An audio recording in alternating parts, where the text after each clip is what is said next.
इसका जो refractive error का जो है फिर आपका जो है ऑप्टिकल सेंटर के बारे में हम ब्रीफ कर लेंगे, या फिर फर्स्ट वही ले लेते हैं उसके बाद इसकी तरफ चलते हैं, ज्यादा अच्छा रहेगा। कैसे निकालना है उसके बारे में हम बात करेंगे। तो ऑप्टिकल सेंटर ऐसा पार्ट होता है, ऐसा सेंटर होता है, एक सेकेंड,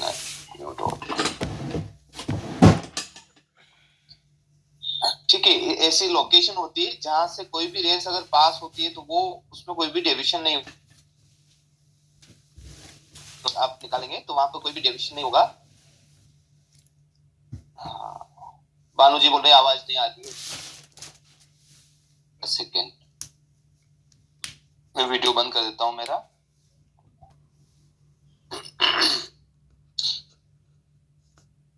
तो लेंस का एक कोई लोकेशन है या कोई, और यहाँ पर जैसे मान के चलेंगे यहाँ लोकेशन है जो ऑप्टिकल सेंटर की, तो यहाँ से कोई भी रेस जाएगी वो डाइवर्ट या कन्वर्ज, डाइवर्ट का मतलब कन्वर्ज का मतलब है अंदर की तरफ आना, ठीक है। तो इस ये ऐसी कोई भी सिचुएशन क्रिएट नहीं होती है, ये सीधे सीधे स्ट्रेट निकल जाती है रेस, इसको हम ऑप्टिकल सेंटर बोलते हैं। तो वो पार्ट लेंस का वो पार्ट हमें सर्च करना रहेगा, ठीक है। अब इसमें लिखा है भाई जो लेंस है जो है आपके पेशेंट के जो पिपिल है उसके बिल्कुल सामने होना चाहिए, ठीक है। इस optical centre is directly in front of the patient's pupil to allow optimum vision through the lens. तो जो विजन हमें मिलना चाहिए, जो क्लियरिटी मिलना चाहिए, वो ऑप्टिकल सेंटर से ही मिल पाएगी, बाकी अदर जगह से नहीं मिल पाएगी। अच्छा, जो ऑप्टिकल सेंटर आपने मार्क कर लिया मान के चलें, अभी हम बात करेंगे आगे कैसे मार्क करेंगे। वो मार्क करने के बाद आपको क्या चाहिए, एक तो पीडी चाहिए, पेशेंट की पीडी चाहिए, और ऑप्टिकल सेंटर की हाइट चाहिए। Will determine the placement of the lens with in the frame, frame के अंदर कहाँ पे लोकेशन हमें कैसे फिट करना है उसको। ऑप्टिकल सेंटर निकाल लिया, अब ये जो लेंस है ये फ्रेम के अंदर कैसे फिट करेंगे, एक तो पीडी की हेल्प ले लेंगे, आईपीडी जिसका हमने जिक्र किया था बीच में, और ऑप्टिकल सेंटर हाइट, ठीक है। ऑप्टिकल सेंटर हाइट आप कैसे लेंगे, आप किसी पेशेंट को पहले ये पूरा फ्रेम एडजस्ट कर लीजिए, अलाइनमेंट पूरे फुली अलाइनमेंट कर लीजिए, उसके बाद आप क्या करेंगे, पिप्यूल का सेंटर लेंगे यहाँ पर, ठीक है। और सेंटर इस तरह से लीजिए कि आपके आईपीडी और ये सेंटर दोनों एक दूसरे के आसपास ही मिले, ठीक है। जैसे हम आईपीटी लेते हैं उसी तरह इसका सेंटर भी लीजिए। तो बेसिकली ये हमने क्या किया है, इसकी हाइट ले ली कि लोअर रिम से ऊपर कितनी ऊपर जो है ऑप्टिकल सेंटर हमें लगाना है, ठीक है। यहाँ से यहाँ तक कि कितनी ऊपर, कितनी डिस्टेंस चाहिए हमें लोअर रिम से ऊपर ऑप्टिकल सेंटर मार्क करने के लिए। और ये आईपीडी हम यहाँ से मान के चले, एक सेंटर ब्रिज का जो सेंटर है, ये ब्रिज का जो सेंटर है, और यहाँ से हम आगे बढ़ेंगे तो यहाँ पर आपको ये पीडी का ये मिल जाएगा, ठीक है। जैसे पीडी आपकी 30 आई है, इसमें दूसरे आंख में भी आपकी पीडी जो है 30 आई है, ठीक है। 30 पीडी आई तो आपने 30 पीडी पर एक लाइन ड्रॉ कर दी, बाकी ये वाला जो है हाइट मेजरमेंट कर रहे हैं, तो पीडी और आपका ऑप्टिकल सेंटर हाइट जो है, optical centre height, optical centre कहाँ प्लेसमेंट होना चाहिए विद इन द फ्रेम, वो बताता है। पीडी का मतलब होता है आईपीडी, पिपुलरी डिस्टेंस, जिसके बारे में हमने पहले बात कर चुके हैं, आईपीडी की जो है अपने टॉपिक कवर कर चुके हैं। इंटर पिपुलरी डिस्टेंस, दोनों आंखों के बीच की दूरी को हम आईपीडी बोलते हैं। एक बार और रिवीजन देख लेते हैं, यहाँ से यहाँ तक की जो डिस्टेंस है इसको हम आईपीडी बोलते हैं, ठीक है। इंटर पिपुलरी डिस्टेंस, इंटर का मतलब सेंटर ऑफ द पिपिल, ठीक है। पीडी का मतलब पिपुलरी डिस्टेंस, इसको आईपीडी बोलते हैं, ठीक है sir, okay. Good afternoon sir, good afternoon. देखिए दो स्टेप है, एक तो मैनुअल तरीका है, मैनुअल स्टेप के थ्रू भी आप ऑप्टिकल सेंटर मार्क कर सकते हैं, और एक लेंसोमीटर के थ्रू भी आप ऑप्टिकल सेंटर मार्क कर सकते हैं। आपको क्या करना है, आप एक कोई लेंस ले लीजिए और लेंस को इस तरह से होल्ड रखिए, इसकी जो ऊपर सरफेस है वो छत की तरफ रहे, और नीचे वाली जो सरफेस है वो जमीन की तरफ रहे, ठीक है। नीचे फर्श की तरफ रहे और ऊपर जो है आपके रूफ की तरफ रहे, ठीक है। ये आपके फर्श की तरफ हो गया है, तो इस तरह से आपको लेंस होल्ड करना है, ठीक है। अब क्या करेंगे आप, इसके ऊपर इमेजेस दिखाई देगी आपको, ठीक है। दो तरह की इमेजेस बन जाएगी, एक तो ये इमेजेस जो डार्क बनेगी, और दूसरी इमेजेस जो है वो लाइट बनती है, ठीक है। किसी भी सन जो आपका आपके वहां पे ट्यूबलाइट है या फिर आपने कोई एलईडी लाइट लगा रखी है या कोई भी लाइट है, उसकी इमेजेस आपके बनने लग जाएगी यहाँ पर इसके ऊपर। ठीक है, उसको देखना है आपको। दो तरह की इमेज क्यों बन रही है? क्योंकि हमारा लेंस जो है वो दो सरफेस से बना हुआ है। दो सरफेस का मतलब है कि एक तो इंटीरियर सरफेस हो गई है जिसको इंटीरियर सरफेस बोलेंगे, एक पोस्टीरियर सरफेस बने। ठीक है, तो दो इमेजेस बनेगी, एक तो इंटीरियर सरफेस की और दूसरी पोस्टीरियर सरफेस की इमेजेस बनेगी लेंस के ऊपर। ठीक है, आप ऐसे प्रैक्टिकली देखेंगे तो आपको वो मिल जाएंगे। अब आपको क्या करना है कि ये दो इमेज जो बन रही है, इन दोनों इमेज को आपको ओवरलैप करना है। ओवरलैप कैसे करेंगे? इस लेंस को या तो आप रोटेट करिए, इस तरह से रोटेट करिए, घुमाते रहिए जब तक ओवरलैप ना हो जाए, या फिर इसको टिल्ट कर लीजिए, थोड़ा सा टिल्ट नीचे की तरफ कर लीजिए या टिल्ट ऊपर की तरफ करिए। ठीक है, ऊपर नीचे टिल्ट करते हुए, रोटेट करते हुए, जब तक कि ये दोनों इमेजेस जो हमने अभी ड्रॉ किए, रेड कलर लेते हैं। ठीक है, और इसमें जो दोनों इमेजेस एक दूसरे को ओवरलैप हो जाए, इस तरह से हो जाए, एक दूसरे के अंदर आ जाए ओवरलैप में। ठीक है, तब तक आपको ये रोटेट और टिल्ट करते रहना है। ठीक है, जैसे आप रोटेट टिल्ट कर देंगे फिर एक लाइन ड्रॉ कर दीजिए आप इस तरह से। ठीक है, थोड़ा सा एरिया बड़ा ले लेते हैं।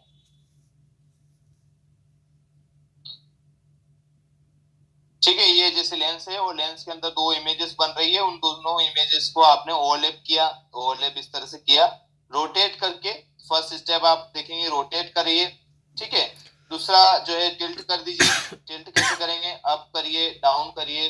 ठीक है, ये इमेजेस जब तक ओवरलैप नहीं हो जाए तब तक आपको ऐसा करना है। ठीक है, फिर आप क्या करेंगे, एक लाइन ड्रॉ कर देंगे इस तरह से, एक वर्टिकल लाइन जो है खींच देंगे आप।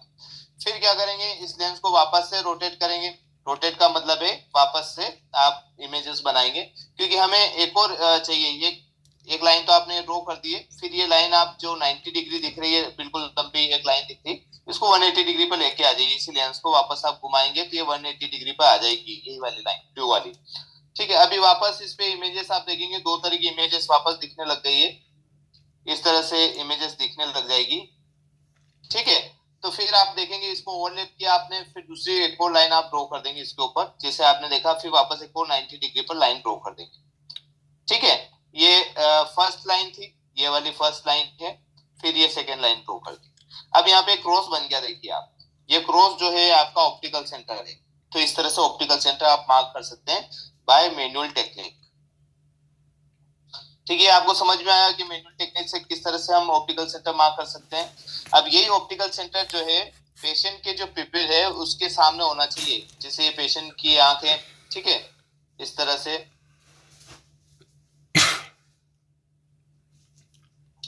ठीक है, ये पिपिल वाला एरिया आ गया। इस पिपिल के सामने आपका जो है ऑप्टिकल सेंटर लगना चाहिए, यहाँ पर ऑप्टिकल सेंटर लगना चाहिए लेंस का। ठीक है, तो ऑप्टिकल सेंटर लगेगा तो इसमें ऑप्टिमम विजन मिलेगा, मतलब लेंस जो क्लियरिटी विजन की वो ज्यादा अच्छी हो जाएगी। पेशेंट को एस्थोनोपिक सिम्टम खत्म हो जाएंगे। पेशेंट का अगर पेशेंट को बार बार कोई परेशानी आ रही है, एस्थोनोपिक सिम्टम आ रहे हैं, टिल्ट करना पड़ रहा है या आई के ऊपर कोई स्ट्रेन आ रहा है, वो भी खत्म हो जाएगा। ठीक है,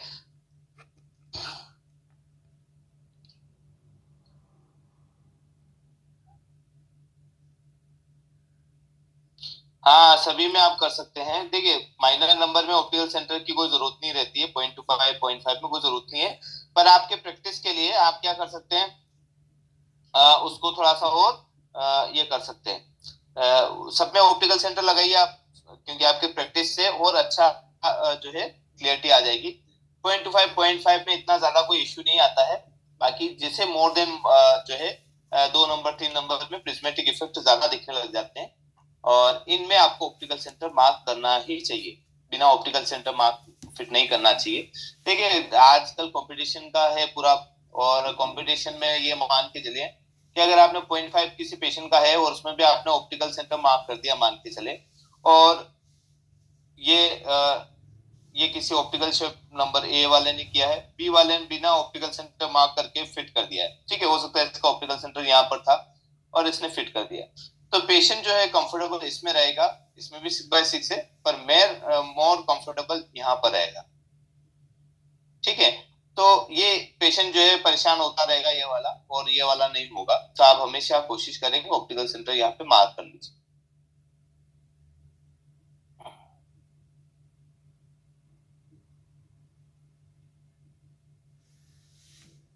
ठीक है।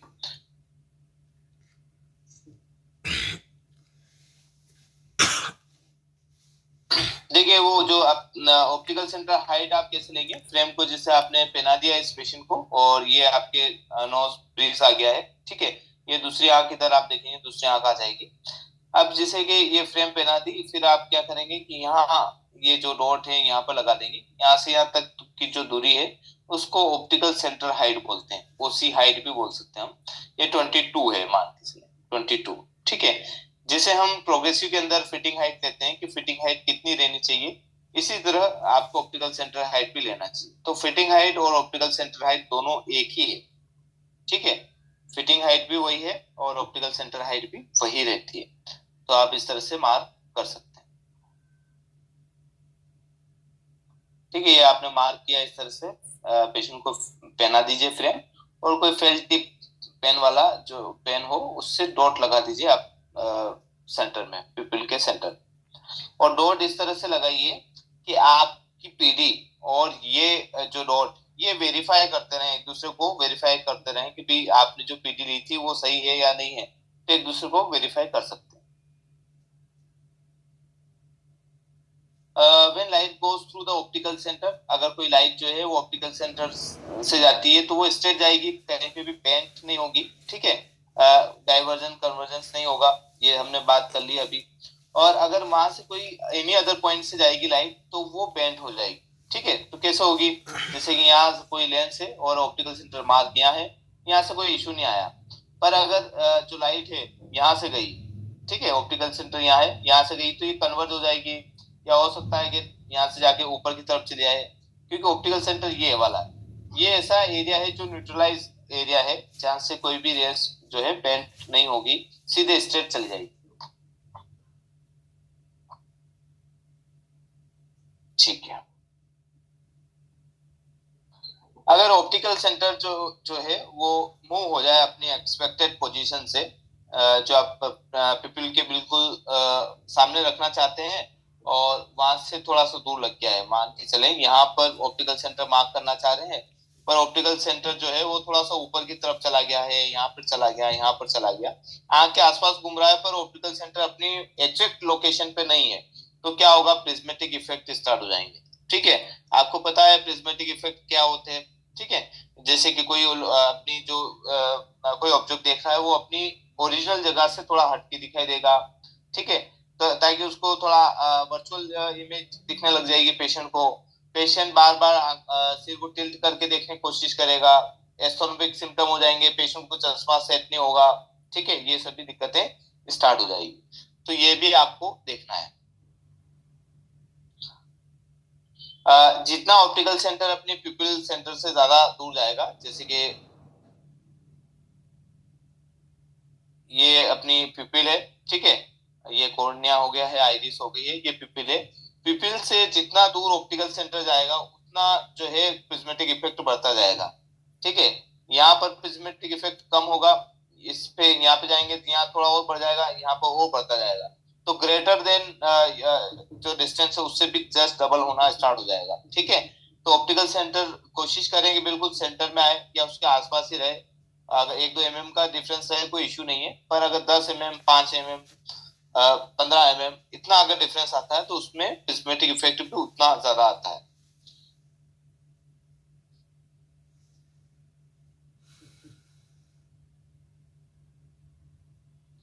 देखिए जब ऑप्टिकल सेंटर जैसे हमने बात की थी अभी बीच में, ये एंटीरियर सरफेस पे भी आपने ऑप्टिकल सेंटर मार्क कर दिया और पोस्टीरियर सरफेस पे भी ऑप्टिकल सेंटर मार्क कर दिया, ठीक है।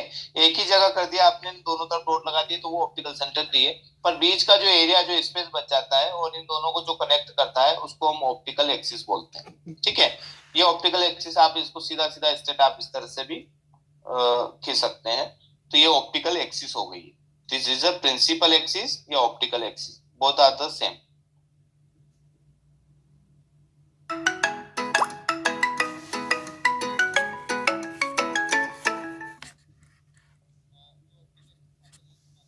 Through the center of the pupil, the lens is centered in front of the eye. If the lens is moved so that the so that it does not coincide with the line of the side of the eye. So basically क्या होता है कि suppose आपने optical axis तो mark कर दी है इस तरह के, ठीक है, यहाँ पर, और यहाँ पर जो पिपिल है और ये पिपिल का बिल्कुल सामने वाला जो है सेंटर आपके दिख रहा है, तो ये तो सेंटर्ड हो गया है, ठीक है। अगर ये ऑप्टिकल एक्सिस ऊपर की तरफ चली गई, जो जिसको हम ऑप्टिकल सेंटर बोल रहे हैं, ये थोड़ी सी ऊपर की तरफ यहाँ चली गई, तो ये डिसेंटर्ड हो गया है, तो इसको हम क्या बोलेंगे, डिसेंटर्ड लेंस। ऊपर की तरफ या नीचे की तरफ अगर लेंस मूव हो गया तो दिस इज अ डिसेंटर्ड लेंस, हम सेंटर्ड नहीं बोलेंगे।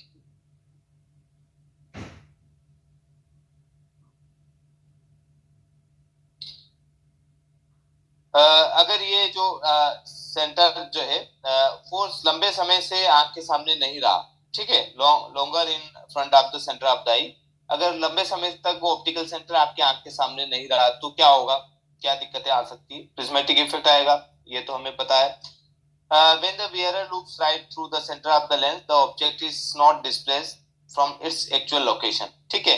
अगर वो बिल्कुल जो ऑप्टिकल सेंटर से देख रहा है तो वहां पे ऑब्जेक्ट ठीक दिख रहा है, ठीक है, कोई भी ऑब्जेक्ट, टीवी देख लीजिए, मोबाइल देख लीजिए, अदर कोई भी आप स्टूल देख लीजिए, आपके सामने कोई इंसान देख लीजिए, वो अपनी एक्चुअल लोकेशन पे खड़ा रहेगा, उसमें कोई भी इशू नहीं है। कई बार आपने देखा होगा कि आप पानी की ग्लास पकड़ने जा रहे हैं चश्मे से और पानी की ग्लास पकड़ में नहीं आ रही है क्योंकि वो थोड़ा सा पास में है, और जो आप पकड़ने जा रहे हैं वो वर्चुअल इमेज बन गई है और एक्चुअल जो ओरिजिनल इमेज वो पास में दूसरी जगह बनी हुई है, ठीक है, पर वहां से गायब है, ठीक है, तो इसलिए पानी की ग्लास आप पकड़ नहीं पा रहे हैं क्योंकि आपको प्रिज्मेटिक इफेक्ट आपके चश्मे में चल रहा है, ठीक है।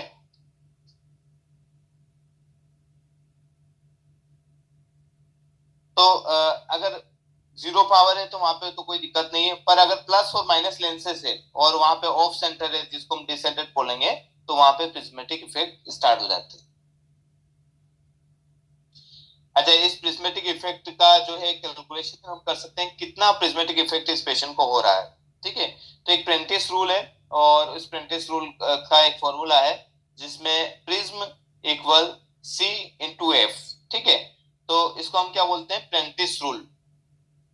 सी जो है इमेज डिस्प्लेसमेंट इन सेंटीमीटर, जैसे हम एमएम में काउंट कर रहे हैं, जैसे 2 mm है, 4 mm है, ठीक है, तो ये जो एमएम है इसको आपको सेंटीमीटर में कन्वर्ट करना पड़ेगा और उसके बाद ही कैलकुलेट कर पाएंगे। और उसकी फोकल लेंथ का मतलब है या तो डायरेक्टर लिख दीजिए या फोकल लेंथ से डायरेक्टर निकाल लीजिए, ठीक है। तो हमें यहाँ पर जो है डायरेक्टर लिखना रहेगा। एक डायरेक्टर का चश्मा बना रखा आपने, 10 का बना रखा है, 5 का बना रखा है, वो डायरेक्टर हमें लिखना रहेगा। तो इस तरह से आप कैलकुलेशन कर सकते हैं। तो हम कैसे मेजर करेंगे, जैसे कि आपका जो है ये पिपिल आ गई है, ये आइरिस हो गई है, ऑप्टिकल सेंटर आपका यहाँ आ गया, तो यहाँ से यहाँ तक की जो डिस्टेंस है वो मेजरमेंट करेंगे।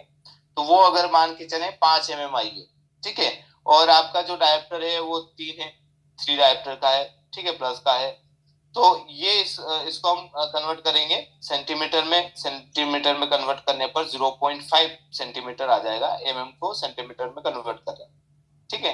तो इसी तरह प्रेंटिस का रूल का फॉर्मूला क्या है, जो आपका prism equal C into F, ठीक है।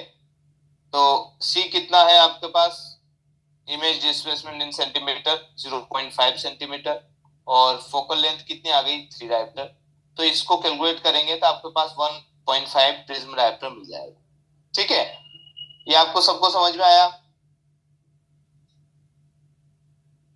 अगर ये सेंटर, हाँ ठीक है सर, तो ये 1.5 प्रिज्म जो डायप्टर है आपने अनवांटेड इस पेशेंट को दे दिया है, ठीक है, आपको 3 नंबर ही देने का था पर आपने उसके अंदर 3 डायप्टर और मिला, 1.5 प्रिज्म डायप्टर और मिला दिया है जो कि उस पेशेंट को रिक्वायरमेंट नहीं है, फिर आप अननेसेसरी उसको 1.5 डायप्टर दे दिया, तो उसकी वजह से पेशेंट को फिर दिक्कतें आना स्टार्ट हो जाती है। अब यहाँ पर देखिए, अगर आपने ऑप्टिकल सेंटर परफेक्ट दिया है, यहाँ पर ऑप्टिकल सेंटर है तो कोई दिक्कत नहीं, इमेज बिल्कुल क्लियर दिख रही है, lens centred before the eye. अगर वो लेंस जो है डिसेंटेड हो गया है, जैसे कि ये जो लेंस है वो प्लस का है, यहाँ पर आप देखेंगे दिस इज प्लस लेंस, और प्लस लेंस में क्या है, ये सेंटर यहाँ पर है और ये सेंटर और पिपिल यहाँ पर है, तो नीचे की तरफ सेंटर खिसक गया, ऊपर में जो है, तो आपकी जो प्रिंसिपल एक्सिस है जो कि हमने ड्रॉ की थी ये सीधी जानी चाहिए थी, पर ये थोड़ी कन्वर्ट हो जाएंगी प्लस लेंस की वजह से, तो इस तरह से हो जाएगी, तो इमेज जो है शिफ्ट हो जाएगा ऊपर की तरफ। इमेज यहाँ पर होना चाहिए, यहाँ सामने दिखना चाहिए, पर इमेज आपको थोड़ा सा ऊपर की तरफ दिखाई देगा, ठीक है। तो ये प्लस के लेंस में डिसेंटेड होने की वजह से ये हो जाएगा। इसी तरह माइनस के लेंस में इमेज जो है नीचे की तरफ हो जाएगी अगर डिसेंटेड कर दिया। ये इसका सेंटर पॉइंट है, ये सेंटर पॉइंट जो है यहाँ पर आना था, ठीक है, यहाँ पर आना था, यहाँ पर सीधे, पर आपका यहाँ पर आ गया। तो इसमें क्या, ये रेज जो है डाइवर्ज हो रही, तो ये दिक्कतें आने लग जाती है, क्योंकि लेंस अपना जो बना है वो प्रिज्म से ही बना है, ठीक है। प्रिज्म का ही कॉम्बिनेशन है, कोई भी आप प्लस का माइनस का कोई भी लेंस उठाइए वो प्रिज्म के कॉम्बिनेशन से ही बनता है।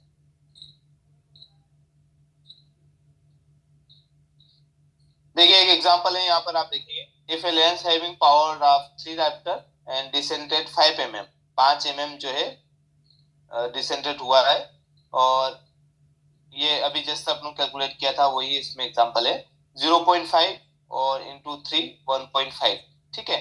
तो आप इस तरह से कैलकुलेट कर सकते हैं, ये क्वेश्चन कभी आए तो इस तरह से आपको कर सकते हैं, ठीक है। प्लस 3 डायोप्टर आपने लिख लिया, जो कि हम प्रेंटिस रूल में लिखेंगे C इंटू एफ। तो प्रिज्म इक्वल सी आपने देख लिया, इमेज का डिस्प्लेसमेंट कितना हुआ है, 5 mm है, ये 5 mm है, सेंटीमीटर में करेंगे 0.5 आएगा, फोकल लेंथ 3 है, 1.5 प्रिज्म डायोप्टर आपको मिल जाएगा।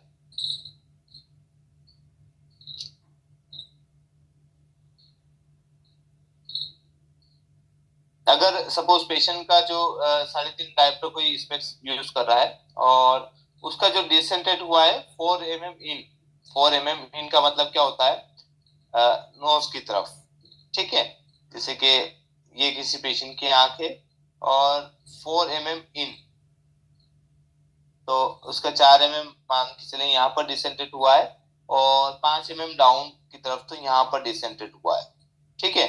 तो उसको क्या, कितना प्रिज्मेटिक इफेक्ट आ सकता है, ठीक है। तो हम कैलकुलेट करेंगे, तो यहाँ पर आप देखिए 3.5 नंबर का है स्पेक्स, और 4 mm को हम कर देंगे C इंटू एफ, तो 4 mm का 0.4 इंटू 3.5, तो इसको हम कैलकुलेट करेंगे तो 1.40 जो है प्रिज्म लगेगा। बेस इन वर्क कर रहा है, बेस इन, ठीक है। इसका जो बेस है प्रिज्म का इस तरह से काम कर रहा है, ठीक है। तो ये 4 जो है 1.40 डायोप्टर का जो है प्रिज्म इसमें अनवांटेड इस आंख में काम कर रहा है। इसी तरह दूसरा जो है 5 mm का जो था डिसेंटेड डाउन की तरफ, तो इसमें जो हम कैलकुलेट करेंगे तो 1.75 आएगा, वो डाउन की तरफ, बेस डाउन। ये प्रिज्म उसके अनवांटेड आपने लगा रखा है 1.75 का, जिसका उसने पैसा भी नहीं दिया, फिर भी आपने फ्री में उसको दिया है प्रिज्म।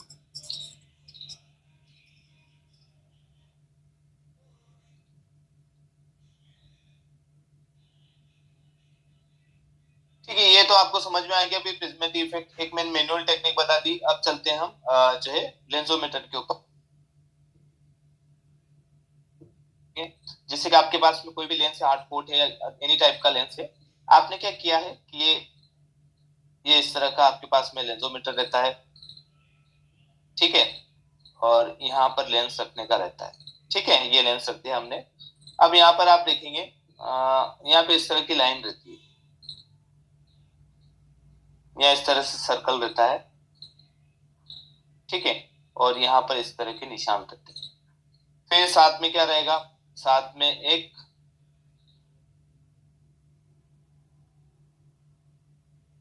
ये साइन रहता है प्लस का, जो कि मूव होता रहता है, जैसे बाहर की तरफ इससे बाहर रहता है इस सर्कल से, तो रेड कलर में दिखता है। अगर इस सर्कल के अंदर आ जाता है तो येलो हो जाता है, और बिल्कुल सेंटर में आ जाता है तो फिर ये ब्लू हो जाता है, ठीक है। इस तरह से साइन आजकल चेंज होते हैं, कलर। नहीं तो आपको ऐसे अगर कलर चेंज नहीं हो रहा तो भी कोई इश्यू नहीं है, आप डायरेक्टली आपको क्या करना है, इस लेंस को मूव करते हुए, जैसे मान के चलें ये 3 डायोप्टर का लेंस है आपका, इस लेंस को मूव करिए आप, तो ये प्लस का साइन भी मूव होगा, और इस मूव करते हुए जब तक कि सेंटर में नहीं आ जाए तब तक इसको मूव करिए, यहाँ से पकड़िए आप इसको, आगे पीछे हिलाइए, इधर उधर करिए, तो ये जैसे सेंटर में आ जाएगा, बीप की आवाज आ जाएगी आपको, ठीक है। जैसे बीप की आवाज आती है तो फिर आप इन प्लंजर को उठाएंगे यहाँ से इस तरह से, जो कि मार्किंग वाले रहते हैं, तो यहाँ मार्किंग करेंगे तो यहाँ पे 3 डॉट आ जाएंगे, ठीक है, ये 3 डॉट में जो सेंटर डॉट है वही आपका ऑप्टिकल सेंटर आ गया है।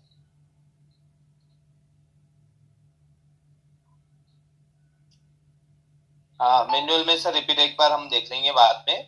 अब यहाँ पर आप देखिए, ठीक है, ये आपको समझ में आया लेंसोमीटर के ऊपर। लेंसोमीटर में आपको क्या करना है, लेंस को आपने रखा, रखने के बाद आपने देखा कि भाई लेंस को मूव करना पड़ेगा आगे पीछे ऐसे करके। यहाँ पर आपको प्लस का साइन लेके आ जाना है। जैसे प्लस का साइन आ जाता है, फिर आप यहाँ पर देखेंगे कि ये मार्किंग वाला जो प्लंजर रहते हैं उनको यहाँ पर आप लगाएंगे, 3 डॉट आ जाएंगे इस लेंस के ऊपर, इस तरह के 3 डॉट आ गए। तो सेंटर डॉट जो है वही आपका ऑप्टिकल सेंटर हो गया है। तो इस तरह से ऑप्टिकल सेंटर आप सर्च कर सकते हैं। मैनुअल में कुछ भी नहीं करना है सर, आप नेट ज्वाइन किए देखें, ये इस तरह से जो है इमेजेस बनती है, रिफ्लेक्शन आते हैं, उस रिफ्लेक्शन को एक दूसरे के ऊपर ओवरलैप करना है। ठीक है, 2 इमेज बनेगी इस तरह की, ये जैसे मैंने अभी की है, ये तो आपको सेंटर मिलाना है। 2 इमेज इस तरह से बनेगी, ठीक है, इन दोनों इमेज को टिल्ट करके रोटेट करते हुए बना दीजिए। फिर एक लाइन ड्रॉ कर दीजिए, ये 90 डिग्री कर दिया आपने फर्स्ट लाइन, और फिर वापस इसको रोटेट करिए, 90 को 180 डिग्री लेते जाइए, यही फर्स्ट लाइन जो ड्रॉ है पहले से। फिर एक बार और वही प्रोसेस करिए और ये आपको सेंटर मिल जाएगा। तो इस तरह से आप सेंटर निकाल सकते हैं by using manual technique also. ठीक है, इस तरह से सिलेंड्रिकल नंबर में भी आप ऑप्टिकल सेंटर मार्क कर सकते हैं। तो आई होप आपको समझ में आया होगा कि हम किस तरह से जो है ऑप्टिकल सेंटर मार्क कर सकते हैं और क्या इंपॉर्टेंट है अपने इस ऑप्टिकल जो है जब भी हम रन कर रहे हैं तो उसमें कितना इंपॉर्टेंट है ऑप्टिकल सेंटर। देखिए, ऑप्टिकल सेंटर अगर आपने सही से नहीं लगाया है तो हो सकता है कि उस पेशेंट को प्रिज्मेटिक इफेक्ट की वजह से हेडेक स्टार्ट हो जाए, या फिर उसको कहीं और चश्मा चेंज करना पड़े और वहां ऑप्टिकल सेंटर मार्क कर दिया, तो फिर वो आपके जो शॉप के प्रति उसके टेक्निकल जो है फॉल्स आने लग जाएंगे कि वहां पर टेक्निकल चेक नहीं किया है, ऑप्टिकल सेंटर मार्क नहीं किया होगा, या कोई काउंसलिंग कर देगा कि भाई इस तरह से ऑप्टिकल सेंटर मार्क करके बनाते हैं मैडम तो अच्छा बनता है, या सर ऐसा अच्छा बनता है। तो हम ये चीजों का ध्यान रखते हैं तभी क्वालिटी हम दे पाते हैं। ठीक है, तो आप ऑप्टिकल सेंटर मार्क करके ही बनाइए चश्मा।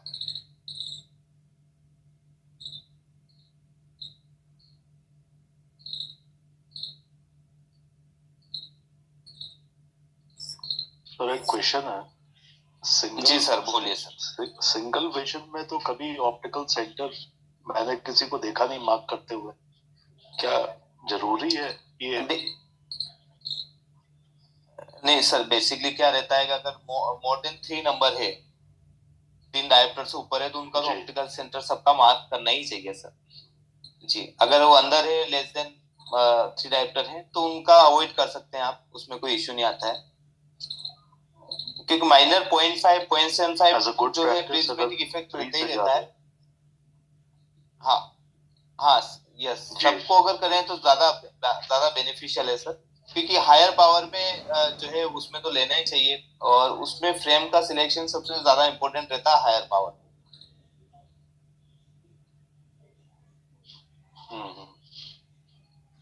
Okay, right sir. Yes.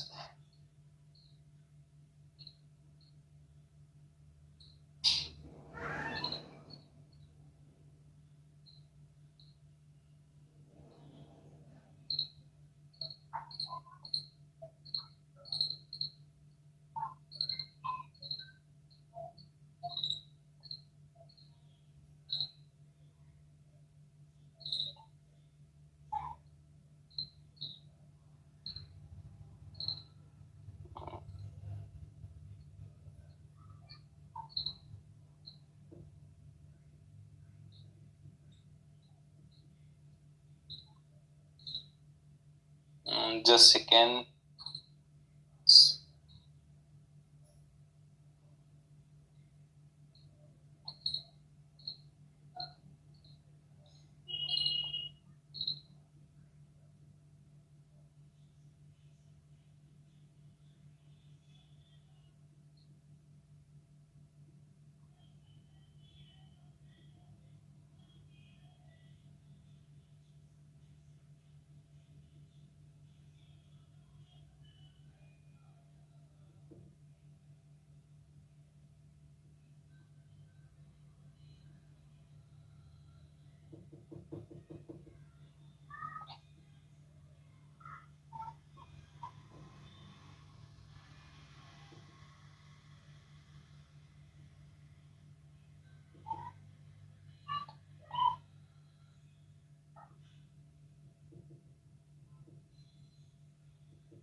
Okay, देखिए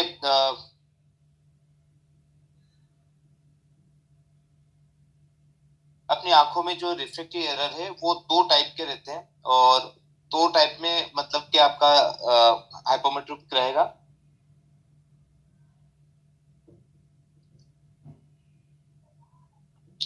जैसे अपने पास जो पेशेंट आता है तो उसमें हमें पता नहीं कि उसको मायोपिया है या हाइपोमेट्रोपिया है, ऐसे पेशेंट को हम ए मेट्रोपिया बोलते हैं।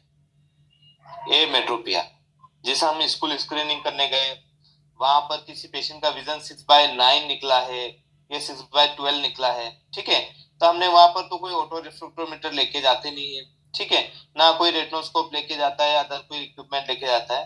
तो ऐसा पेशेंट, अब इस पेशेंट को प्लस का भी नंबर हो सकता है जिसको हाइपोमेट्रोपिया बोलते हैं, और माइनस का भी हो सकता है, ठीक है। तो ऐसे पेशेंट को हम कंबाइन बोल देते हैं, दिस इज एमेट्रोपिक पेशेंट। एमेट्रोपिक का मतलब है इसको माइनस भी हो सकता है और प्लस भी हो सकता है, दोनों नंबर उसके पेशेंट के हो सकते हैं। सर प्रिज्म का मैनुअल फॉर्मुलेशन करके बताएं। नॉर्मल वही है सर, आपको प्रेंटिस रूल यूज करना पड़ेगा, सबसे फॉर्मूला सबसे कंफर्टेबल यही है। इसमें आप प्रिज्मेटिक इफेक्ट कितना है वो आप जज कर पाएंगे। इसमें बस आपको ये लिखना है कि इमेज का डिस्प्लेसमेंट कितना हुआ है।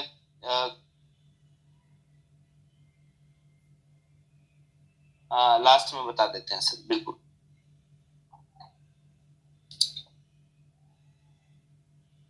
ठीक है, तो ए मेट्रोपिया हुआ जिसका हमें पता नहीं, मायोपिया हो सकता है, मेट्रोपिया हो सकता है, या पेशेंट आपके पास में आपने हिस्ट्री ली, उसने बोला मुझे कम दिख रहा है, ठीक है, तो कम दिख रहा है तो हो सकता है माइनस का हो सकता है, मायो प्लस का हो सकता है। तो ए मेट्रोपिया में दो कैटेगरी आ जाती है, दो कैटेगरी आ जाएगी। इसमें आपका आ जाएगा मायोपिया, ठीक है, और दूसरा आ जाता है हाइपरमेट्रोपिया।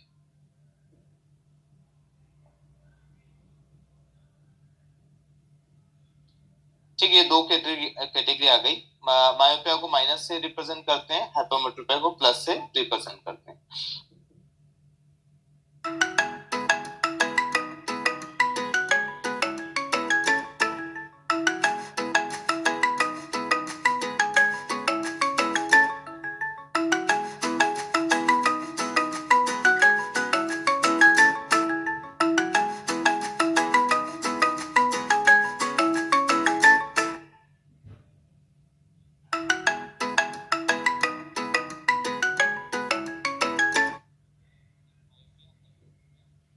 और साथ में एस्टिग्मेटिज्म भी जोड़ सकते हैं हम।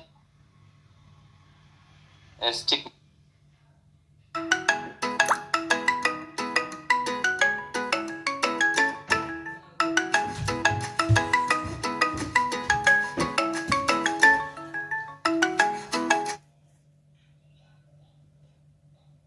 देखिए अपनी ये आई बॉल है, और आई बॉल में आप देखेंगे ये लाइन स्ट्रेट इस तरह से लाइट रेस जो है इन्फिनिटी से आती है या किसी ऑब्जेक्ट से टकरा कर आ रही है, आकर ये कोर्निया जो है कोर्निया से टकराती है। कोर्निया से टकराने के बाद आपकी जो क्रिस्टलाइन लेंस है वहां पर भी जाती है। इसके बीच में जो है आपकी पिपिल आ जाती है। पिपिल क्या करती है कि अमाउंट ऑफ लाइट को कंट्रोल करती है, अगर ज्यादा लाइट अंदर जा रही है तो पिपिल का साइज छोटा हो जाता है, ठीक है, कॉन्स्ट्रिक्ट हो जाती है, और अगर डार्क रूम में है तो पिपिल की साइज बड़ी हो जाती है, ज्यादा अमाउंट ऑफ लाइट अगर अंदर जाएगी तो जिसकी वजह से हमें ज्यादा जो है क्लियर दिखने लग जाएगा, अंधेरे में भी आप क्लियर देख पाते हैं, ठीक है। तो ये इन्फिनिटी से कोई रेस जाती है और जाकर कहाँ पे फोकस होती है, आपके रेटिना पर, ठीक है। ये रेटिना पे फोकस हुई तो इस पेशेंट को हम क्या बोलेंगे, इमेट्रोपिया। हम कैसे पता चलेगा कि भाई रेटिना फोकस हो रही है या नहीं हो रही है, ये हम जो है स्नेलन चार्ट है उसके ऊपर जो है जो विजन की जो है स्ट्रेंथ दे रखी है, जैसे कि 6/60 आप सबने देखा होगा, 6/36 है, 6/24 है, ये पढ़वाते हैं हम, ठीक है। 6/9 और 6/6। तो अगर ये 6/6 तक पढ़ रहा है तो पेशेंट का इमेट्रोपिया है ना। और अगर इससे नीचे ब्लर पड़ रहा है या इक्विलेटर में दिक्कत आ रही है, ठीक है, तो फिर हो सकता है पेशेंट को एमेट्रोपिया हो सकता है। ठीक, यहाँ तक भी कोई इश्यू नहीं है, ये आपको समझ में आ गया कि ये रेस इस तरह की रहती है। इसी तरह अगर जो इन्फिनिटी से रेस जो है आपकी किसी ऑब्जेक्ट से टकरा कर आ रही है और वो रेटिना के पहले फोकस हो गई मान के चले, ठीक है, रेटिना फोकस हो गई है, तो इससे पेशेंट को हम क्या बोलेंगे, मायोपिया।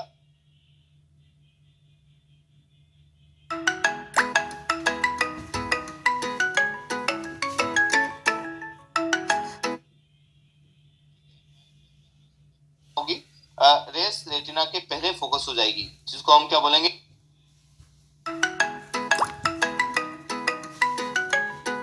हाइपरमेट्रोपिया में क्या होता है, ठीक है। अब यहाँ पर हम आगे चलते हैं, थोड़ा सा और डिफिकल्ट में चलते हैं। अब हमारी जो कॉर्निया है, मान के चले ये कॉर्निया है, ठीक है, ये पिपिल आ गई है, ये आइरिस आ गई है। तो दो तरह की मेरिडियन अपने आंख में जो है रहती है। जो फर्स्ट मेरिडियन रहती है उसको हम वर्टिकल मेरिडियन बोलते हैं, इसको वर्टिकल बोलते हैं। Hello hello sir. हाँ, सर इसके पहले का डायग्राम एक बार सर वापस समझाइए ना, हाइड्रोमायोपिया मायोपिया।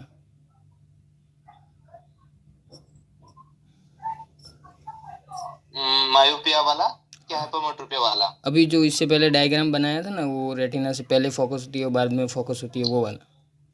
हाँ हाँ, ओके सर।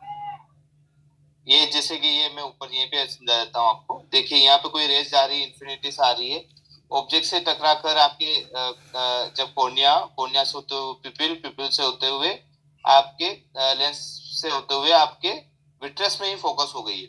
यहाँ पे आपका रेटिना रह जाता है, ये रेटिना हो गया है, और ये अंदर जो है वो विट्रस है, दिस इज अ विट्रस, ठीक है। तो ये इन फ्रंट ऑफ रेटिना जो है रेस फोकस हो जाती है, तो इसको हम क्या बोलेंगे, myopia. This is a myopia, okay ठीक है। मायोपिया में हम क्या करेंगे, माइनस का लेंस लगाएंगे, और इस मायोपिया को कैसे जजमेंट करेंगे हम, कि आप इसको रीड करवाएंगे इस लेंस चार्ट, और ये पेशेंट 6/9 या 6/12 पे ही रुक जाएगा, तो इसको रिफ्रेक्टिव एरर है, ठीक है। तो ऐसा पेशेंट जिनका जो है रेस पहले फोकस हो गई, इन फ्रंट ऑफ रेटिना फोकस हो गई है, उसको मायोपिया बोलेंगे। और उसी तरह दूसरा वाला जो पेशेंट है, उसमें क्या होगा कि रेस जो है इन्फिनिटी से आ रही है, किसी ऑब्जेक्ट से टकराई है, और टकराने के बाद जब आपके आंख में फोकस होगी, वो बिहाइंड द रेटिना फोकस हो जाती है।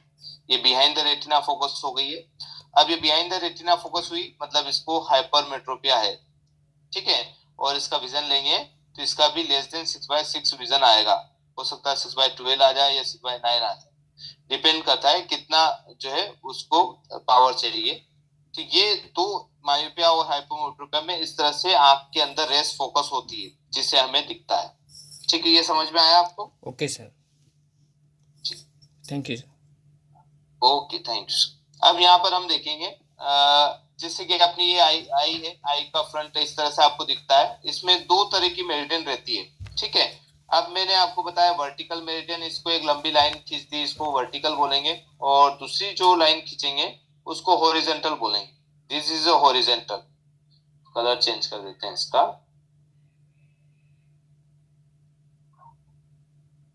ठीक है, ये हॉरिजॉन्टल आ गई, ठीक है। दो तरह की मेरिडियन हो गई, वर्टिकल और हॉरिजॉन्टल। तो ये मेरिडियन मुझे क्यों समझाने की जरूरत है कि ये दो मेरिडियन से ही रेस, जो अभी मैंने बताई मायोपिया या हाइपोमेट्रोपिया में, उसमें भी दो मेरिडियन से ही रेस पास होती है। जो रेस मैंने आपको इस तरह से बताई है, तो ये कॉम्बिनेशन है वर्टिकल और हॉरिजॉन्टल रेस का। वर्टिकल हॉरिजॉन्टल रेस का, ठीक है। दो रेस इस तरह से जाती है और आंख के अंदर फोकस हो रही है, ठीक है, इस तरह से फोकस हो जाती है। अगर इन दोनों रेस के बीच में कोई डिफरेंस आ जाए, ठीक है, एक रेस पहले फोकस हो गई फिर दूसरी रेस बाद में फोकस हुई, तो वहां पर एस्टिग्मेटिज्म आ जाता है या कोई सिलेंड्रिकल नंबर आ जाता है, ठीक है।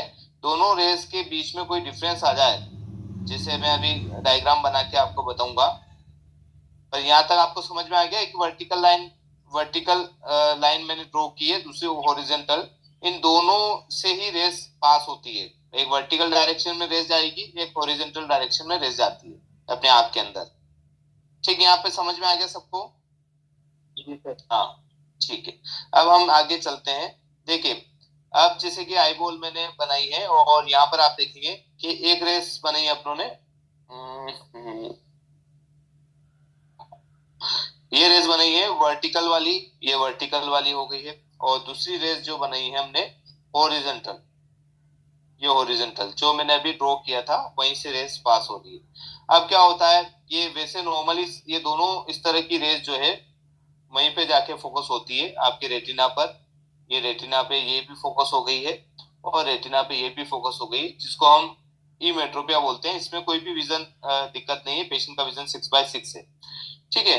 पर कई बार ऐसा होता है कि जैसे एक रेस तो जो है आपके ऑन द रेटिना फोकस हो गई है, और दूसरी जो वर्टिकल रेस है वो कहाँ फोकस हुई है, आपके इन फ्रंट ऑफ रेटिना, यहीं पे फोकस हुई है, ऐसा भी हो सकता है, ठीक है। तो इसमें क्या होगा कि पहले जो रेस है ऑन द रेटिना उसको तो कोई भी पावर नहीं चाहिए, पर इस रेस को यहाँ पर फोकस कराने के लिए हमें पावर की रिक्वायरमेंट है, ठीक है।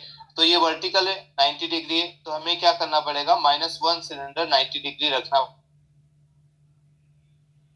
90 डिग्री पर रख देंगे तो दूसरी मेरिडियन 180 डिग्री पर तो जीरो पावर है, सिलेंड्रिकल नंबर में एक ही जगह पावर रहती है। अगर ये डायमेंशन है तो यहीं पे पावर मिलेगी आपको, इस साइड पावर नहीं मिलेगी, दूसरी साइड जो है ये इस साइड पावर नहीं मिलेगी, इस साइड, ठीक है, बाकी इसी साइड मिलेगी। तो हमने जैसे 90 डिग्री पर रखा तो ये 90 डिग्री पर जो वर्टिकल रेस है उसी के ऊपर काम करेगा ये सिलेंड्रिकल नंबर, और जैसे आपने सिलेंड्रिकल नंबर रखा और ये रेस जाके रेटिना पर फोकस हो जाएगी, ठीक है। तो पेशेंट इमेट्रोपिक हो गया, वापस पेशेंट 6/6 रेट करने लग गया, ठीक है। तो ये सिलेंड्रिकल नंबर इस तरह से आते हैं, ठीक है। दो डायमेंशन में अपने आंख में फोकस होता है, वर्टिकल मेरिडियन से और हॉरिजॉन्टल मेरिडियन से। इन दोनों के बीच का जो डिफरेंस आ जाता है, जैसे कि कई बार आपने देखा हो किसी हॉस्पिटल के अंदर इस तरह से लाइन खींच दी जाती है और उसके बाद नंबर लिखा जाता है कि भाई यहाँ पर जो है उसको कुछ भी नंबर नहीं है जो हमने वो किया है,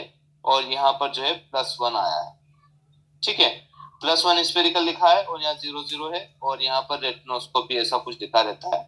अब यहाँ पर दोनों का जो डिफरेंस है देखेंगे कि इसके बीच में और इसके बीच का जो है डिफरेंस कितना आ रहा है, इसका दोनों के बीच का डिफरेंस जो है +1 आ रहा है। तो ये +1 जो है सिलेंड्रिकल नंबर हो गया है और 0 जो है स्फेरिकल हो गया है। तो ये आपका जो है डिस्क्रिप्शन बन गया है यहाँ पर, ठीक है। इस तरह से भी कई बार रिफ्लेक्शन किया जाता है, इस तरह से भी लिखा जाता है फाइल के अंदर कि ये वर्टिकल मेरिडियन पे कुछ भी नहीं आ रहा है, हॉरिजॉन्टल मेरिडियन पे ये नंबर आ रहा है, तो +1 सिलेंडर 90 डिग्री या 180 डिग्री जो भी आ रहा है, ठीक है जी। हॉस्पिटल में सिलेंडर नहीं रहेगा, क्या चीज मिलेगा सर? वर्टिकल लाइन सिलेंडर रहेगा नहीं, अपनों को देखो बेसिकली मैं तो आप ये बता रहा हूँ, जैसे ऑटो रिफ्रैक्टोमीटर जो है आपको इस तरह का अगर नंबर दे रहा है तो उसमें क्या रहता है कि जैसे कि वर्टिकल मेरिडियन और सिलेंड्रिकल जो वर्टिकल हॉरिजॉन्टल मेरिडियन है दोनों के बीच का जो डिफरेंस रहता है वो आपका सिलेंड्रिकल नंबर रहता है, ठीक है। आया आपको समझ में?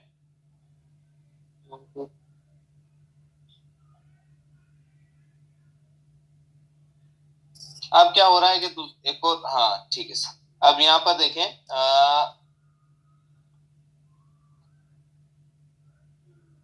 ये दूसरी एक और मेरिडियन है जो कि आपके रेटिना फोकस हो रही है, दूसरी मेरिडियन जो है दूसरी मेरिडियन जो है वो बिहाइंड द रेटिना फोकस हो गई, ठीक है। तो ये प्लस का सिलेंड्रिकल नंबर आ गया, माइनस वाला तो ओके चल रहा है, मतलब जो वर्टिकल मेरिडियन तो ओके चल रही है, पर हॉरिजॉन्टल वाली meridian behind the retina focus हो गई है। ठीक है, तो इसको हमें पास में यहाँ पर ऑन द रेटिना लाना है, तो हमें कोई प्लस का कोई सिलेंड्रिकल नंबर लाना रखना पड़ेगा यहाँ पर 180 डिग्री, ताकि ये रेस वापस कन्वर्ज होके यहाँ पर आ जाए और पेशेंट का विजन 6/6 हो जाए। ठीक है, तो ये इस तरह से सिलेंड्रिकल नंबर काम करता है। ठीक, यहाँ पर कोई इशू नहीं है। अब यहाँ पर 7 टाइप के जो प्रिस्क्रिप्शन रहते हैं उसके बियॉन्ड कोई भी नंबर नहीं जाता है। 7 टाइप का प्रिस्क्रिप्शन रहेंगे।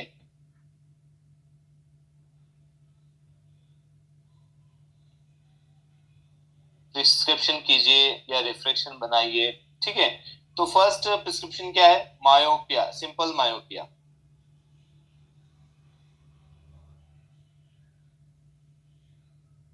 सिंपल मायोपिया, सिंपल मायोपिया का मतलब है किसी पेशेंट को -1 डायोप्टर आ रहा है या -2 डायोप्टर आ रहा है तो इसको सिंपल मायोपिया बोलते हैं। ठीक है, और सेकेंड क्या है आपका? Simple hypermetropia.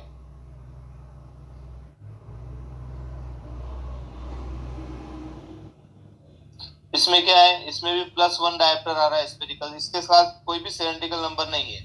ठीक है, और इसमें अगर रेस भी अगर फोकस होगी तो इस तरह से दोनों एक साथ फोकस हो जाएगी, वर्टिकल और हॉरिजॉन्टल, वर्टिकल हॉरिजॉन्टल। और इसमें भी वर्टिकल हॉरिजॉन्टल जो है रेस, ठीक है, ये बिहाइंड द रेटिना फोकस हो जाएगी, इस तरह से रहती है। ठीक है, इसमें भी कोई इशू नहीं। सिंपल मायोपिया किसको बोलेंगे? जिसमें ओनली स्फेरिकल नंबर रहते हैं। और सिंपल हाइपरमेट्रोपिया किसको बोलते हैं? जिसमें ओनली प्लस का स्फेरिकल रहेगा।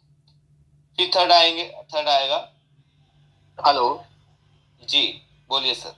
सर, नमस्ते। मैंने एक मैसेज किया है, खाली क्वेश्चन पूछा है छोटा सा जी, कि जो आई टेस्टिंग में जो अपन आई टेस्टिंग करते हैं उससे ऐसी कोई आई ड्रॉप यूज कर सकते हैं जिससे उसकी आंखें में कोई भी डस्ट वगैरह हो साफ हो जाए 2-5 मिनट के लिए, फिर अपन उसको चेक करें। लुब्रिकेटिंग आई ड्रॉप डाल सकते हैं 5 मिनट के लिए, वो आंखों को बंद करवा लीजिए, उसके बाद आप आई टेस्ट कर सकते हैं। ये चीजें कर सकते हैं, हाँ। कौन सी लुब्रिकेटिंग, लुब्रिकेटिंग जैसे कि कार्बोक्सी मिथाइल सेलुलोज वाली जो आई ड्रॉप्स आती है, लुब्रेक्स है, सीएमसी है, एट टीयर्स है, रिफ्रेश टीयर है, ये वाली आई ड्रॉप जो है आप यूज कर सकते हैं।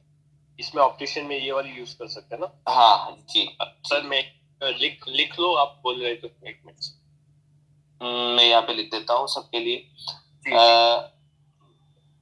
देखिए, इसमें आती है एक तो सीएमसी के नाम से आती है जो जावा कंपनी की आएगी। ठीक है, उसके बाद आप देखेंगे refresh tear, refresh tear, refresh tear जी। लुब्रेक्स,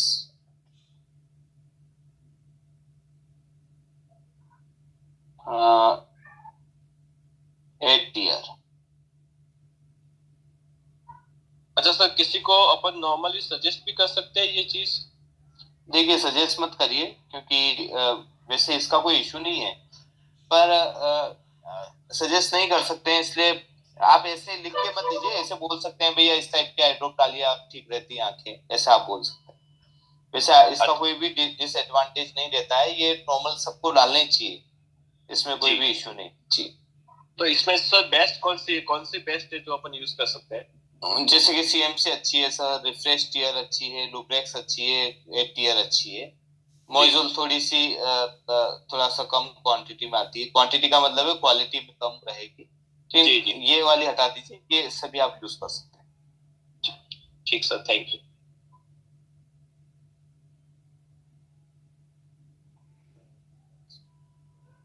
ठीक है, सिंपल मायोपिक एस्टिग्मेटिस में चलते हैं। सिंपल मायोपिक एस्टिग्मेटिस, एस्टिग्मेटिज्म, ठीक है, इसको शॉर्ट फॉर्म में SMA भी बोल सकते हैं हम डायग्नोज करने के लिए। इसमें क्या होगा कि एक रेस तो आपकी पहुंच जाएगी ऑन द रेटिना और दूसरी रेस जो है इन फ्रंट ऑफ रेटिना फोकस हो जाएगी। तो ये मान के चलें इस तरह का कोई प्रिस्क्रिप्शन आपके सामने आएगा तो उसको आप डायग्नोज कर लेंगे कि इस पेशेंट को जो है सिंपल मायोपिक एस्टिग्मेटिज्म है। ठीक है, एक तो ऑन द रेटिना है यहाँ पर और दूसरी इन फ्रंट ऑफ रेटिना होगी। तो ये 3 टाइप के हुए हैं। अब चौथा टाइप देख लेते हैं।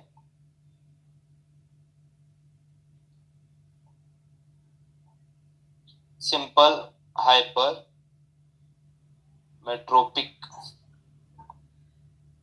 ठीक है, एस्टिग्मेटिज्म। तो इसको हम सिंपल हाइपोमेट्रोपिक एस्टिग्मेटिज्म को SHA भी बोल सकते हैं, SHA, ठीक है। इसमें भी क्या होगा कि एक रेस तो ऑन द रेटिना फोकस हो गई यहाँ पर, और दूसरी रेस जो है बिहाइंड द रेटिना फोकस हुई है, ठीक है। तो इसका अगर हम प्रिस्क्रिप्शन निकालते हैं तो क्या आएगा, ये इस तरह का आएगा, +1 सिल 180 डिग्री, ठीक है। ये तो 4 नंबर हो गया। 5वां नंबर जो है, हेलो कम, हाँ जी बोलिए सर। सर, उसमें हॉरिजॉन्टल कौन सा था, वर्टिकल कौन सा था? वर्टिकल एक लंबी लाइन अपन खींच देंगे, इसको तो हम वर्टिकल बोलेंगे, इसको हॉरिजॉन्टल बोलेंगे। जो रेस का भी डायग्राम बनाया उसका, जी जी जी जी। हाँ, उसमें उसमें आप किसी को भी ले सकते हैं, जैसे कि मैंने मान के चले कि ये वर्टिकल लाइन है, ठीक है। तो ये रेस तो फोकस हो गई यहाँ पर, ठीक है, यानी कि सर कंपाउंड नंबर। हाँ, नहीं अभी वो, अब एक्चुअली इनका क्वेश्चन आया तो ये बोले कौन सी वर्टिकल है कौन सी हॉरिजॉन्टल है, तो ये आपका जो है हॉरिजॉन्टल हो गया है। तो हमने क्या किया है कि 0 0 के साथ +1 जो है सिलेंड्रिकल नंबर 180 डिग्री दे दिया, ठीक है। तो ये आपका इस तरह का प्रिस्क्रिप्शन बन गया सिंपल हाइपरमेट्रोपिक एस्टिग्मेटिज्म। हाँ, और 5th नंबर जो है वो कंपाउंड आएगा, बिल्कुल सर। 5th नंबर आपका आ रहा है कंपाउंड जो है मायोपिक एस्टिग्मेटिज्म, जिसमें क्या रहेगा, स्फेरिकल भी रहेगा और सिलेंड्रिकल नंबर भी रहेगा, और दोनों ही माइनस में रहेंगे, ठीक है। जैसे ये आईबॉल है, और इसमें क्या हुआ है कि दो हॉरिजॉन्टल और वर्टिकल दोनों टाइप की रेस है, पर वन रे will focus in front of retina, और जो अदर रेस है वो भी थोड़ा सा उसके आगे जाके फोकस हो गई, पर दोनों ही इन फ्रंट ऑफ रेटिना है, ठीक है। तो इसमें क्या प्रिस्क्रिप्शन आ सकता है, जैसे कि -1 से जो है 90 डिग्री, ये आपका प्रिस्क्रिप्शन आ जाएगा। इसको हम बोलेंगे कंपाउंड मायोपिक एस्टिग्मेटिज्म।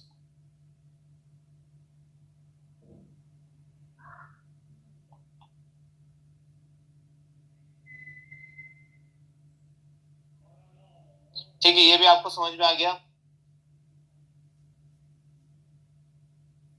6 नंबर है आपका, हाँ 6 नंबर है आपका कंपाउंड हाइपरमेट्रोपिक एस्टिग्मेटिज्म।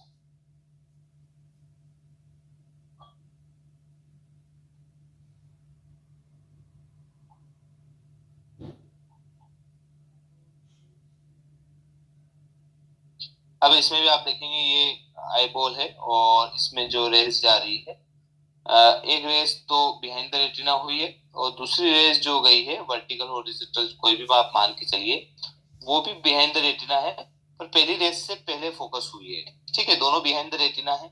अब इसका प्रिस्क्रिप्शन भी आप इस तरह से बना सकते हैं, ठीक है।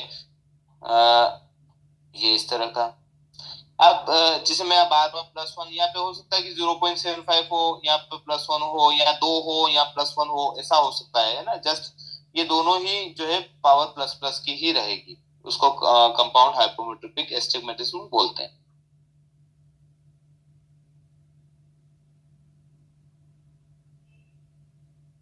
हाँ अच्छा, एस्टिग्मेटिज्म,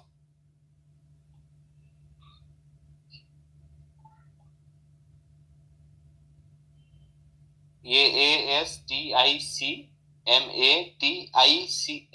के बाद SM, एस्टिग्मेटिज्म, ठीक है। यहाँ तक भी आपको समझ में आ गया। अब 7 जो है लास्ट जो है टाइप है, उसको हम बोलेंगे क्रॉस कंपाउंड,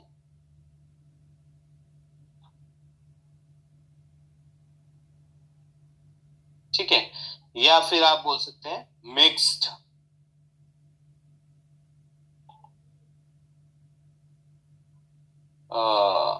वो एस्टिग्मेटिज्म की जो स्पेलिंग है उसमें जी आएगा, अपनों सी लिखा है, वो जी आएगा एस्टिग्मेटिज्म। अभी जो अपनों ने बात की थी इसमें जी आएगा एस्टिग्मेटिज्म। पारस जी आपको मैं बता रहा हूँ, ओके हाँ।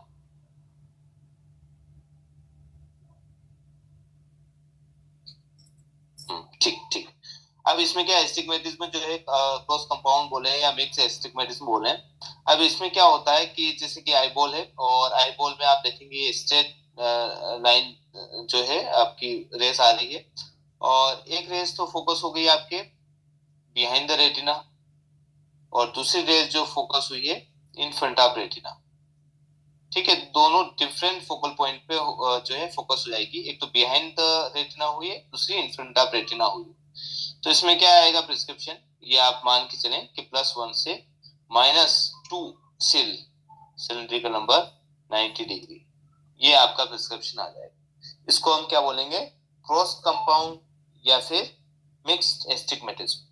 अब इसमें कैसे आप पहचानेंगे कि मिक्स्ड है या क्रॉस कंपाउंड है? ठीक है, तो इसको पहचानने का सबसे बढ़िया तरीका है, सबसे पहले आप देखेंगे कि जो साइन है वो अपोजिट होना चाहिए। ठीक है, स्फेरिकल का जो साइन है वो जैसे मान के चले प्लस का है, तो सिलेंड्रिकल नंबर का साइन जो है माइनस का होना चाहिए। दूसरा क्या है, जो स्फेरिकल का नंबर है, एक नंबर जैसे इससे बड़ा होना चाहिए सिलेंड्रिकल नंबर। सिलेंड्रिकल जो है नंबर वो बड़ा होना चाहिए स्फेरिकल से। तो अगर ऐसी सिचुएशन आती है तो इसको हम बोलेंगे मिक्स्ड या क्रॉस कंपाउंड। जब तक इन दोनों के बीच में कोई डिफरेंस ना हो तब तक आप इसको मिक्स नहीं बोल सकते। अगर यहाँ पे +1 है, दूसरी तरफ -1 आ गया है, तो ये आपका सिंपल हो जाता है। फिर हम कल जो है ट्रांसपोजिशन में हम बात करेंगे। तो इस तरह से आप क्रॉस कंपाउंड को या मिक्स एस्टिग्मेटिज्म को पहचान सकते हैं।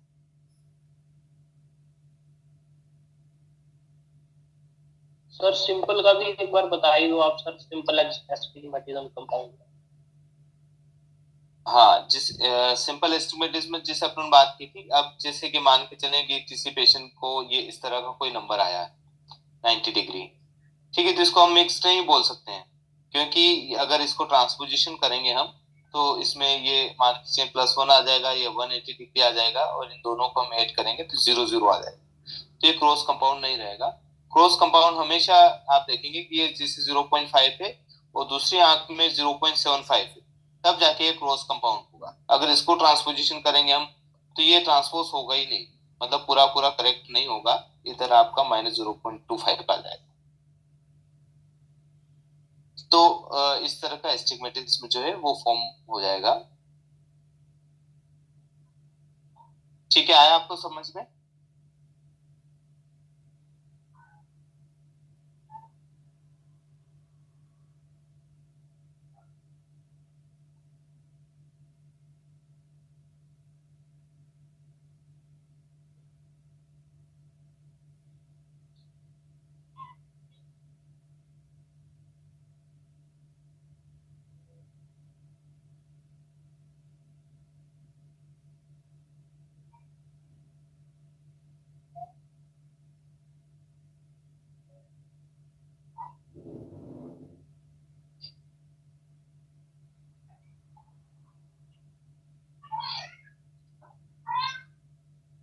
देखिए, रिफ्रैक्टिव एरर में थोड़ा सा और हम रीड कर लेते हैं। एमेट्रोपिया मैंने आपको बता ही दिया, जिसमें मायोपिया हाइपरमेट्रोपिया दोनों हो सकते हैं। इसको नियर साइटनेस बोलते हैं मायोपिया को, और फार साइटनेस जो है हाइपरमेट्रोपिया बोलते हैं। ट्रेसबाइपिया का मतलब है लॉस ऑफ द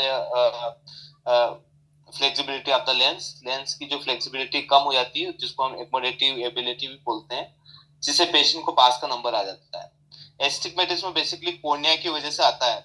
कॉर्निया का कर्वेचर अगर चेंज हो जाए थोड़ा बहुत भी, या स्क्रैच आ जाए उसके ऊपर कॉर्निया के ऊपर, तो उसकी वजह से सिलेंड्रिकल नंबर आ जाते हैं, जिसको हम एस्टिग्मेटिज्म बोलते हैं।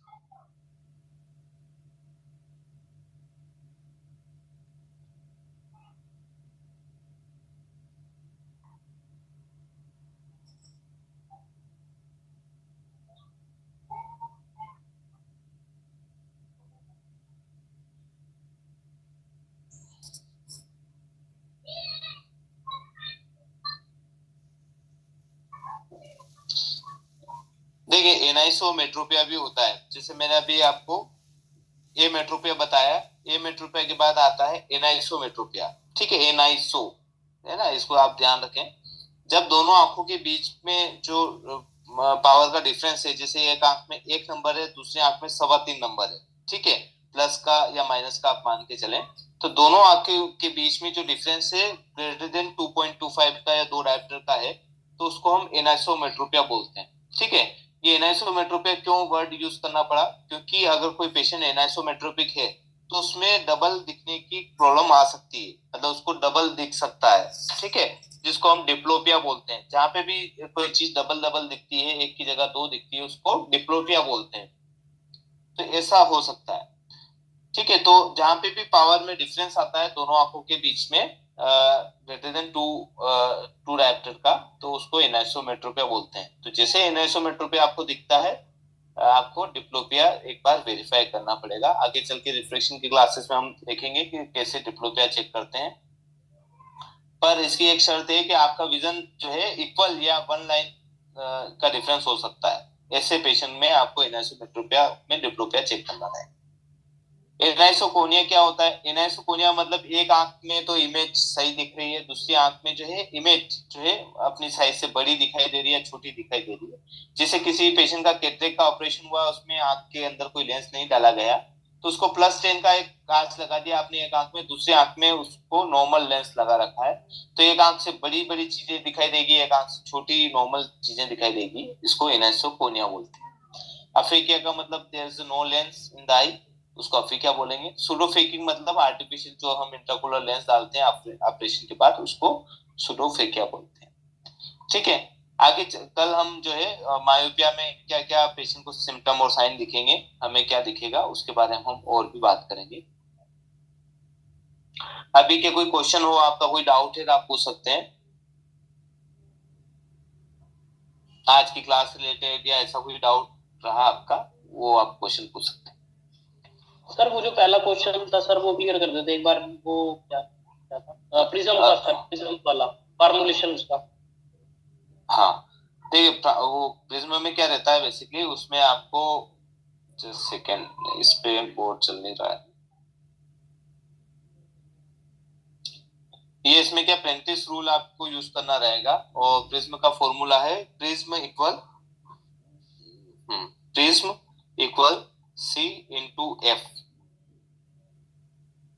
ठीक है, ये सी जो है इमेज का कितना डिस्प्लेसमेंट हो रहा है, मतलब आपका जो कॉर्निया है और कॉर्निया के अंदर जो पिपिल है, पिपिल से आपने कितना डिसेंटेड किया है लेंस को, यहाँ पर यहाँ पर। ये कैसे पता चलेगा कितना डिसेंटेड है? आपने क्या किया कि पहले आपके जो फ्रेम के अंदर लेंस है उसको ऑप्टिकल सेंटर सर्च करके आपने डॉट लगा दिया, यहाँ पर ऑप्टिकल सेंटर है। फिर इसी फ्रेम को पेशेंट को पहनाकर उसका ऑप्टिकल सेंटर सर्च कर लिया, इन दोनों के बीच की जो दूरी है वो आपने नोट कर ली। ठीक है, तो ये नोट करने पर आपने देखा कि यार 5 mm की दूरी लग रही है मुझे। ठीक है, और ये डायोप्टर कितना रहा कि ये डायोप्टर 5 डायोप्टर था। ठीक है, 5 नंबर का कोई चश्मा दिया था आपने, प्लस या माइनस का।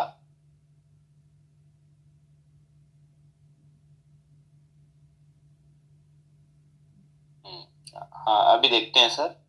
तो क्या होता है कि भाई ये वाला 5 mm का डिफरेंस था। अब आपने क्या किया कि इस फॉर्मूला के अंदर फिट किया, ये जो इमेज का डिस्प्लेसमेंट जो है इसको सेंटीमीटर में कन्वर्ट करना पड़ेगा। ये एमएम में है, 5 जो है एमएम में है, इनको सेंटीमीटर में कन्वर्ट करेंगे आप, तो क्या आ जाएगा 0.5 जो है सेंटीमीटर आ जाएगा। ठीक है, ये एमएम है और इसको सेंटीमीटर में कन्वर्ट किया, तो यहाँ पे 0.5 लिख देंगे। फोकल लेंथ आपकी कितनी, मतलब उसकी डायोप्ट्रिक पावर कितनी है, 5 है, तो यहाँ पे 5 लिख दिया है। इन दोनों कैलकुलेट करेंगे तो 2.5 डायोप्टर आ जाएगा। ठीक है, तो ये प्रिज्म डायोप्टर आ जाएगा। यहाँ पर हमें प्रिज्म डायोप्टर लिखना पड़ेगा, यहाँ पे प्रिज्म का साइन लगाइएगा और फिर डी लिख देंगे हम। तो ये 2.5 प्रिज्म डायोप्टर पेशेंट यूज कर रहा है। अब इसकी जो अहमियत आप कैसे समझेंगे कि आपके जो ट्रायल सेट है उसके अंदर आप देखेंगे यहाँ पर प्लस की लेंस की रो है, इधर माइनस लेंस की रो है। ठीक है, यहाँ सिलेंड्रिकल नंबर है, यहाँ पर आपको जो है एक प्रिज्म मिल जाएगा, 2 प्रिज्म मिल जाएंगे। जब आप 2 प्रिज्म उठाकर सामने देखेंगे तो इमेज का जो डिस्प्लेसमेंट होता है उतना पेशेंट को इस चश्मा पहनने के बाद होगा। ठीक है, तो ये अनवांटेड सिलेंड्रिकल नंबर उस पेशेंट को अपनों ने दे दिया है। तो ये फॉर्मूला है, इसको हम प्रेंटिस रूल बोलते हैं। ठीक है, ठीक है सर, थैंक यू सर, आगे समझ। Okay sir.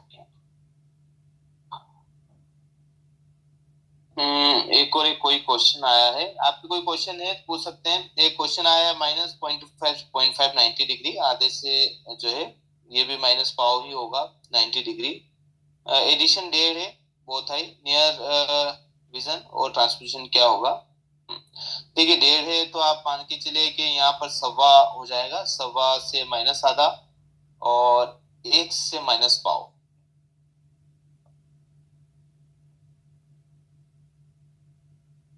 माइनस आधा और यहाँ पे 1 से माइनस पाव आ गया। हाँ, और किसी ने ट्रांसपोजिशन करके भी दे दिया है। हाँ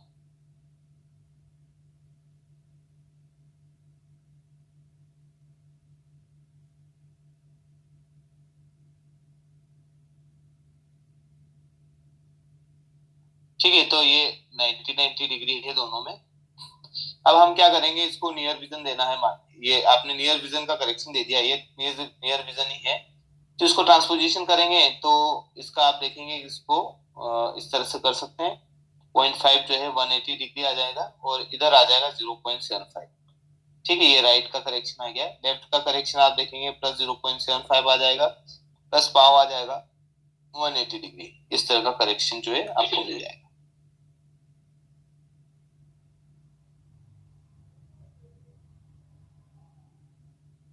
जो पावर बड़ी होगी उसका साइन आ जाएगा सर इसके ऊपर साइड में। हाँ हाँ, जो पावर बड़ी है उसका साइन ले लेंगे आप, बिल्कुल।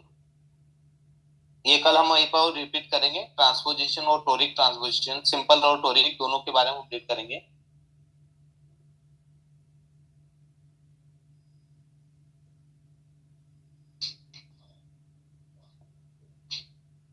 सर अफेकिक पेशेंट हो गया सर, जिसके लेंस डल के आपको ऑपरेट हो गई आपको? नहीं, जिनके ऑपरेट तो हुआ है पर लेंस नहीं डल पाया है। इंट्राकुलर लेंस रहता है अपनी आंख में डालने के लिए, जैसे कैटरेक्ट हुआ, कैटरेक्ट के बाद जो लेंस रहता है क्रिस्टलाइन लेंस, उसको निकाल दिया गया। अब आपके पास में एक तरह का लेंस रहता है, ठीक है, ये इस तरह का रहता है, इसके हेप्टिक रहते हैं, इस तरह का रहता है, या इस तरह का लेंस जो है आंख के अंदर इम्प्लांट किया जाता है। ठीक है, तो ये इस तरह का लेंस हमें डालना पड़ता है, जिसको इंट्राकुलर लेंस बोलते हैं। ठीक है, अगर ये नहीं डाला गया है, उस आंख को बिना लेंस डाले ही रख दिया है, उसको हम अफेकिया बोलते हैं। उसमें क्या रहेगा कि ये आपको इस तरह की जो है आइरिस दिखेगी और उसके बाद कोई लेंस डाला ही नहीं गया अंदर। ठीक है, ये पूरा विट्रियस आ गया है, इस तरह से रहता है। और इसके अंदर अगर लेंस डाला रहता है तो यहाँ पर लेंस डाल दिया जाता है, जो कि इस तरह का हेप्टिक रहता है, उसको हम सुडोफेकी बोलते हैं। ठीक है ना। अफेकिक का ये ले लीजिए, अफेकिया मतलब ये ए का मतलब है अब्सेंट ऑफ द लेंस, अफेकिया ए। और सूडो का मतलब होता है आर्टिफिशियल।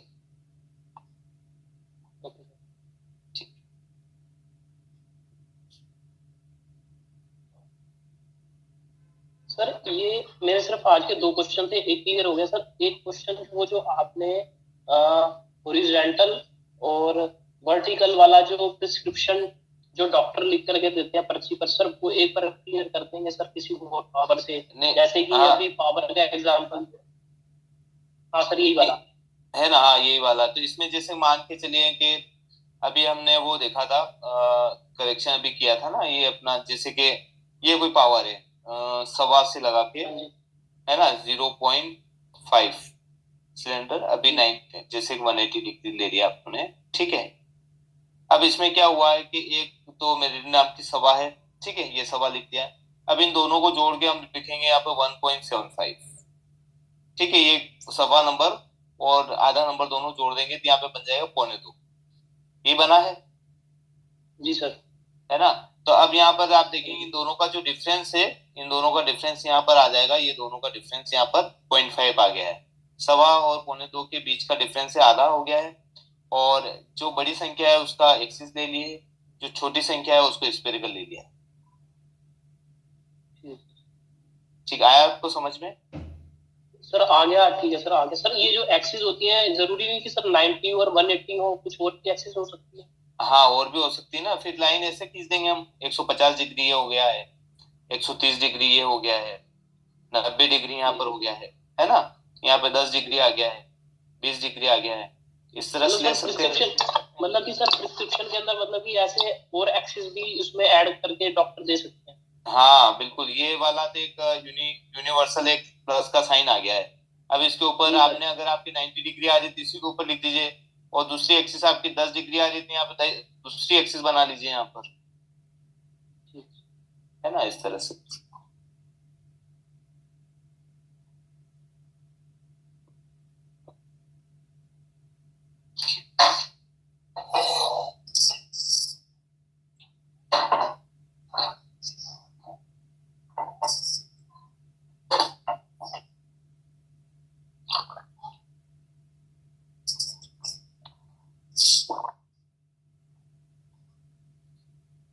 और किसी का कोई डाउट है आज की क्लास से रिलेटेड तो क्वेश्चन पूछ सकते हैं।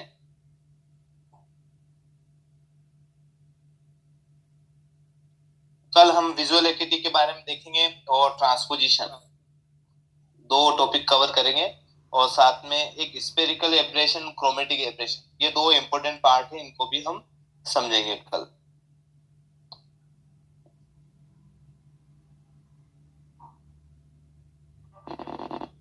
हेलो।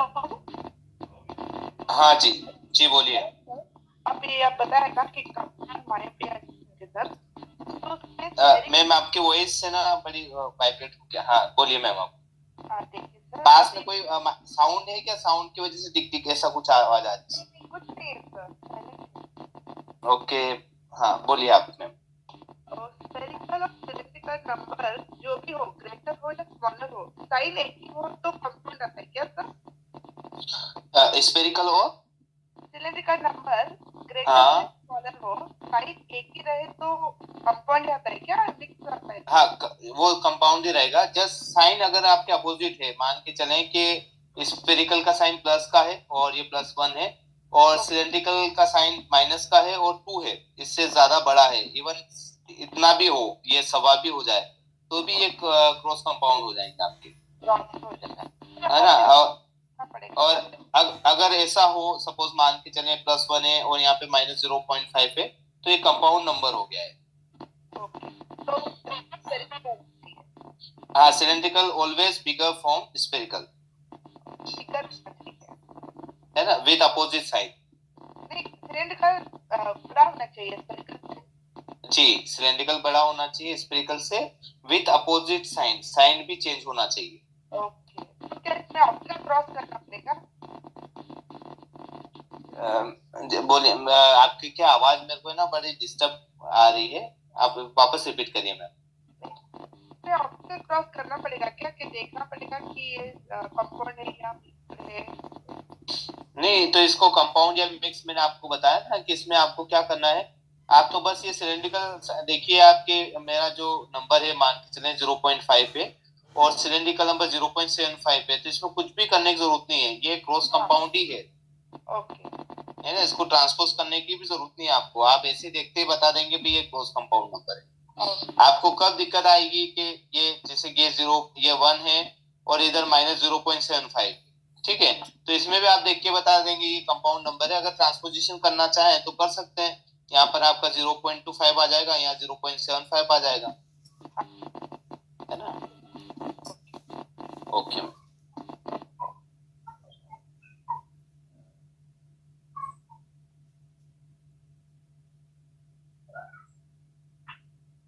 हाँ, कितना भी आ सकता है सर, ये 0.5 से लगाकर -6 सिलेंडर भी आ सकता है।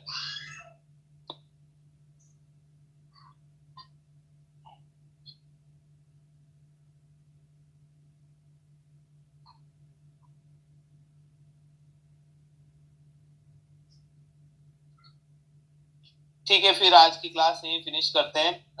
कल जो है राइट टाइम पे मिलते हैं। थैंक यू सबको ज्वाइन करने के लिए। ठीक है Saraswati ma'am.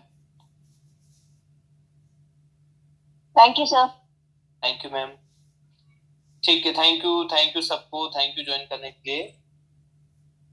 Thank you sir. Thank you sir, thank you.